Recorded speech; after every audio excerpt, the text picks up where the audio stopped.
Hi, this is Richard Sullivan with my daily video snippet. I don't do these every day, but I post them as I have the time. I wanted to touch on something today that bothers me personally a lot, and that is older people, no matter what their age, whether they're 30 or they're 50 or they're 90, they want to claim that staying fit or staying in shape is so much more difficult when you're older, and this is absolute nonsense. There's nothing about staying in shape or being fit that gets more difficult as you get older. It's just the will to do it, the will to eat right, the will not to stuff your face with every kind of food that comes down the pike, the ability to say no, knowing that the outcome of what you do is going to take you further from your goal instead of bringing you closer to your goal. I think a lot of people, as they get older, are looking for excuses and looking for a way out, and I just don't buy into this, and I hope you're not buying into it either. It's no more difficult to work out at the gym for me in my 60s as it was in my 20s. As a matter of fact, it's a lot easier because I know what I'm doing.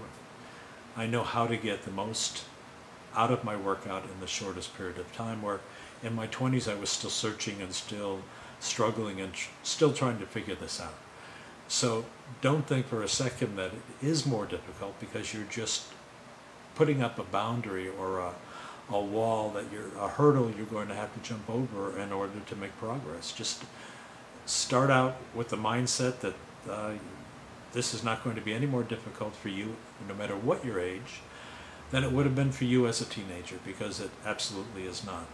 The one thing that might make it more difficult is if you have a condition or an injury or some unrehabilitated problem that will keep you from doing certain exercises or working out to a certain level of endurance. And that's just something that you have to deal with in its own time. I have a very firm belief in fixing yourself, whether it's an injury or it's an illness or it's just a mental block that you have about keeping yourself well and keeping yourself fit and eating right. Fixing yourself is what life is all about, and people who get older and who ignore the things that happen to them, who ignore the bad knee or the back injury or the fact that they've gained 30 pounds, people who ignore that stuff are those who get old the fastest. I think it's a bad idea to start eating whatever you want to because you think you deserve it somehow because you've reached 50 or 60 or whatever and you don't have to take care of yourself anymore. Because when you're 30 years old or in your 20s and you're doing whatever you want, you're eating whatever you want, and you're overweight, it's a lot easier for you to handle physically and emotionally than it would be if you're in your 50s or 60s or beyond. Opportunities do dwindle as we get older simply because of the perceptions of others, and it isn't just the perceptions of younger people. I think the worst enemies of older people are older people themselves, and the excuses they make and the roadblocks they put in their own way, and the dialogue that they use with other older people to try to influence them in a certain negative way. People who feel trapped want you to be trapped with them. People who are unhappy with their lives feel more secure when there are others around them who feel the same way. And this has nothing to do with age. I had a black friend in high school who was surrounded by his friends in the neighborhood he lived in who were trying to dissuade him from going to college, and he was in a college entrance program like I was, and he eventually did go to college, which I was very happy about, but that was the first I became aware of peer pressure, negative peer pressure, on the part of your so-called friends who are trying to keep you down with them because they themselves don't have the desire to move forward. So when it comes to fitness, you're going to find a lot of people who don't want to move forward. They're fat and happy, or so they seem, and they don't want to make the effort or to take the time to change their lives in this very, very positive way. And certainly if you do it and you become successful at it, it just makes them look bad. So they will try their best.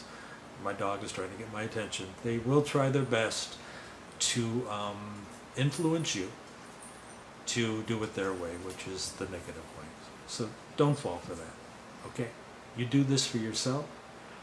You don't do it for your spouse. You don't do it for your friends. You don't do it for anyone. You don't do it for a wedding that you have coming up or a class reunion.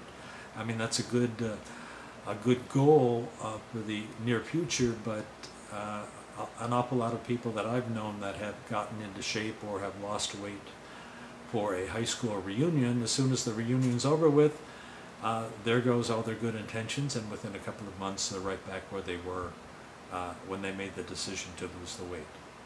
So hopefully this will be a lifelong thing for you, as it has been for me. And I don't have any delusions about living forever. I could be dead tomorrow. But my goal throughout my life has been not to be debilitated. I do not want to be infirm. I don't want to spend my last years sick or bedridden or crippled. I don't want to be limping around. I don't want to look awful. I just want to be the best that I can be while I'm alive. So if I die tomorrow, I will have reached my goal of being able and being healthy and being fit for my entire life. And hopefully I'll live well past 90, and I will still be fit and healthy in my 90s.